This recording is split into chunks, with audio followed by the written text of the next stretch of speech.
And Hurricane Sandy is still beating up the North Carolina coast this morning. High winds have emergency officials on the Outer Banks on guard. News 13's Megan Shearing is live in Kill Devil Hills with us with continuing coverage on the storm. And Megan, what are you seeing there right now? Well, Frank, it's amazing what a couple hours can do. We were out here until about 8:30 last night. The waves were still crashing. They were fast. They were moving fast and furious. But things seem to have settled down a little bit today. But although the rains have stopped, they're still dealing with some gale force winds out here. And it's pretty chilly. You can see I've got my winter hat on. I had my winter jacket on, but it was protecting me from the wind and rain yesterday. Now it's just pretty much the cold and the wind. I want to show you how fierce this storm was. This is some video that we shot yesterday. This is the Avalon Fishing Pier. It's been around for quite some time, but Sandy knocked part of it down yesterday. 3 sections of the pier were washed away. Several residents in the area who grew up going to this bridge came out to see the damage, and those I talked with say they watched Sandy roll in and knew that she was going to be a force to be reckoned with. I didn't think the weather was really going to be that bad, but just me and some friends just watching, we're surfers, so we watched the whole swell forecast and we saw the swells and the seas were just humongous. So yeah, we kind of all had a feeling it was going to probably be pretty bad with the overwash. Because of flooding in several towns, emergency officials are telling people to stay indoors at least until sunup.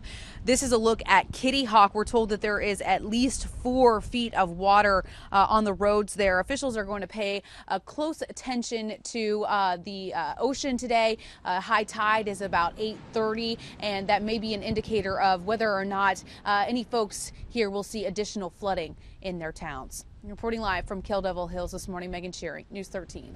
We're continuing our team coverage live this morning with News 13's Megan Shearing, who's in Kill Devil Hills. Good morning, Megan. What can you tell us? Good morning, Holly. Well, although things here have quieted down quite a bit, that doesn't mean that the Outer Banks is out of the woods just yet. Folks will be waking up to some wind still and also flooding. Take a look at some of the video we shot from yesterday. This is Highway 12. It is closed because of sand and water on the roadway. Areas of South Nags Head are flooded too. Residents there say their streets are covered with at least 3.5 feet of water. Others I talked with say some roads have washed away. There's an area down here that the whole road is completely washed out. That's why I rode out here. I'd been hearing about it all day. And but it's pretty interesting if you ride down there about a quarter of a mile. It's just, the whole chunk of the road is gone. Emergency officials are going to keep their eyes on the ocean today. The high winds could produce some sound side flooding. High tide is expected at about 8:30, and that could be a good indicator of whether or not people here will see additional flooding.